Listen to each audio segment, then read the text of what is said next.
काफी हो गई थी। इसी बीच एक शेर अपनी सेना के साथ जंगल में आता है और वह जब जंगल का ये नजारा देखता है तो अचंभित हो जाता है। अरे ये सब क्या बवाल है? किसने किया ये सब? कौन है? बाहर निकलो! किसने किया ये सब? बाहर निकलो! कौन है? भवानी शेर की आवाज को सुनकर कुछ जानवर गुफा के पीछे से निकल कर आते हैं और भवानी शेर के पास आकर बोलते हैं, महाराज, वो आया था, उसने सब खत्म कर दिया महाराज। कौन आया था?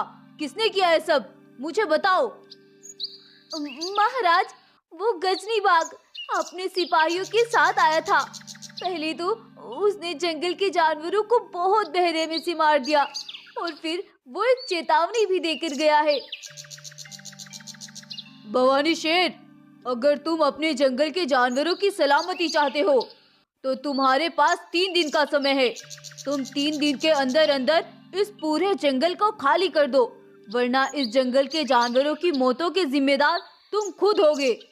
ये जंगल हमें किसी भी कीमत पर चाहिए, इसीलिए प्यार से इसे खाली कर दो, वरना जंगल में इससे भी ज्यादा तबाही आएगी। ये तो सिर्फ एक चेतावनी है तुम्हारे लिए। क्या उसने ये सब कहा है? गजनी बाघ, तुम्हें इसकी बहुत बड़ी कीमत चुकानी पड़ेगी। तुमने ये सब करके अच्छा नहीं किया।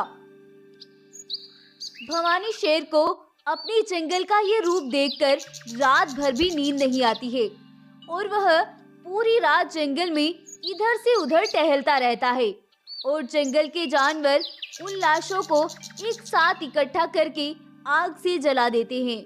लेकिन जो आग भवानी शेर के अंदर जल रही थी उसे तो उस गजनी बाघ की मौत ही बुझा सकती थी। भवानी लगातार सोचे जा रहा था। अगली सुबह होती है और भवानी शेर अपने सिपाहियों को इकट्ठा करता है और उनसे बोलता है, तुम सबको क्या लगता है हमें क्या करना चाहिए? वह गजनी बाघ हमारे जंगल में एक हथियारों की फैक्ट्री बनाना चाहता है और हमारे जंगल में अपने सारे काले कारनामे छुपाना चाहता है। तो महाराज, चलते हैं उसके जंगल और उसे वही खत्म करके आते हैं। नहीं, हमें कोई जल्दबाजी नहीं करनी है। अगर हम उसके जंगल में गए तो उसके साथ उसका पूरा जंगल होगा और हम उसके जंगल में उसका कुछ भी नहीं बिगाड़ पाएंगे। उल्टा हमें अपनी ही जान बचानी मुश्किल हो जाएगी। तो फिर महाराज, आप ही बताएं, हमें क्या करना चाहिए? हम सब आपके हर फैसले में आपके साथ हैं महाराज। मेरे पास एक प्लान है, अगर तुम सबकी सहमति हो। अब भवानी उन सभी को अपने प्लान के बारे में समझाता है और वह गजनी बाघ के जंगल की ओर निकलता है। महाराज, आप कहाँ जा रहे हैं? हमें अकेला छोड़कर मत जाइए महाराज। आप उस दिन भी जंगल से बाहर गए थे और उस जालिम ने उसी दिन इसका फायदा उठाया था और आप आज फिर से। नहीं महाराज, हमारे ऊपर दया करिए महाराज, आप प्लीज मत जाइए हमें छोड़कर। अरे गाय बहन, तुम घबराओ नहीं, मैं उसी गजनी के जंगल जा रहा हूँ उससे बात करने। तुम परेशान ना हो, वो कुछ नहीं करेगा। उसने हमें 3 दिन का समय दिया है, वो इस बीच कुछ भी नहीं करेगा। यह सब बोलकर भवानी शेर वहां से चला जाता है और वह ऊंची पहाड़ियों से होता हुआ भवानी के जंगल पहुंचता है। जैसे ही भवानी उस जंगल में कदम रखता है, गजनी बाघ के सभी सिपाही उसे चारों तरफ से घेर लेते हैं और उसे पकड़कर वह सभी बंदी बना लेते हैं। यह सब देखकर भवानी भी घबरा जाता है। शाम हो जाती है और गजनी के सिपाही भवानी को कैद में ही रखते हैं। अरे वाह, तुम तो खुद ही चले आए। मैंने तो सोचा था कि इस काम को करने में काफी वक्त लग जाएगा, लेकिन तुमने तो मेरा काम बहुत आसान कर दिया। अब देखो मैं करता क्या हूँ तुम्हारे साथ।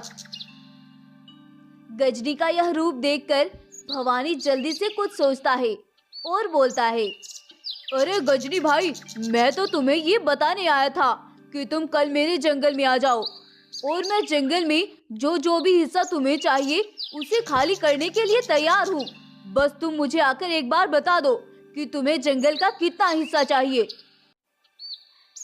इतनी जल्दी हार मान ली? चलो कोई नहीं, लेकिन अगर तुमने कोई भी चालाकी दिखाने की कोशिश की तो उस रात का मंजर तो तुम्हें याद ही होगा।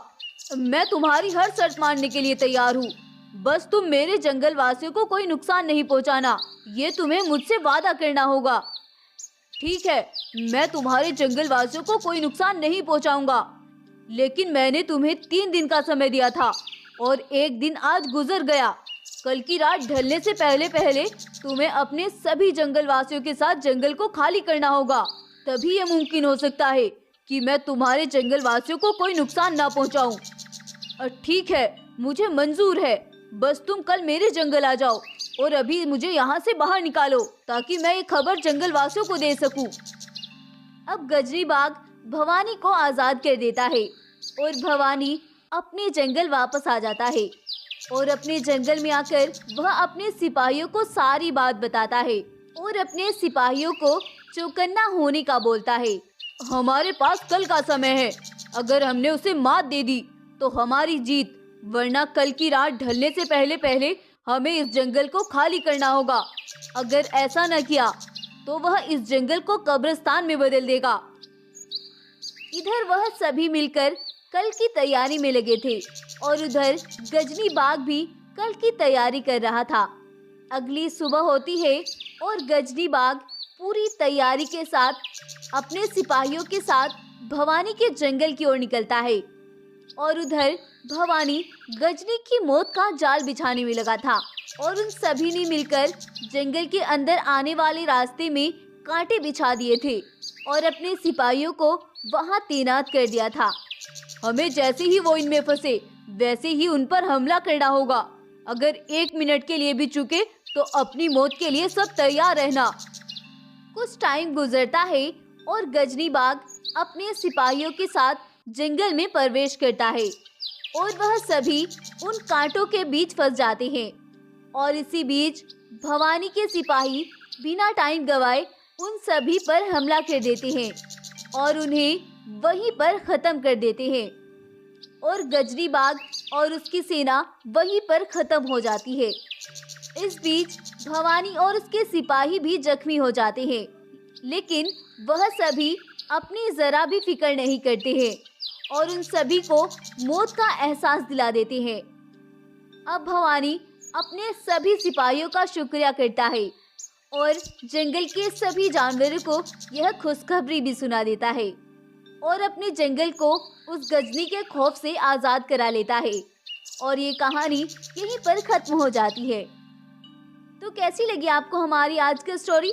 अगर आपको ये कहानी पसंद आई है तो प्लीज इस वीडियो को लाइक करें, शेयर करें और हमारे चैनल को सब्सक्राइब भी जरूर कर लें। Thank you.